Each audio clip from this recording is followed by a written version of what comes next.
Poglejte, Judje imajo 613 zapovedi. Marsikatero od njih najdemo v Tori, v Stari zavezi, v Svetem pismu. To je kar precej, kaj ne? Nekatera izmed teh njihovih pravil ali zakonitosti so povsem nesmiselna.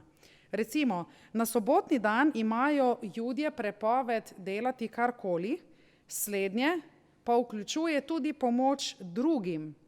Vključuje prepoved odpiranja vrat, če kdo potrka nanje. Vključuje prepoved daljšega sprehoda. Eno izmed pravil veleva, da ne smejo mešati, kombinirati različnih tkanin, torej nositi različna oblačila, denimo oblačila, ki so iz volne in oblačila, ki so iz lana. Imajo tudi pravila, da se ne smejo dotikati tistih, ki so ne samo bolni, pač pa hudo bolni, torej na smrt bolni, saj se bojijo, da bi se s tem dotikom onečastili.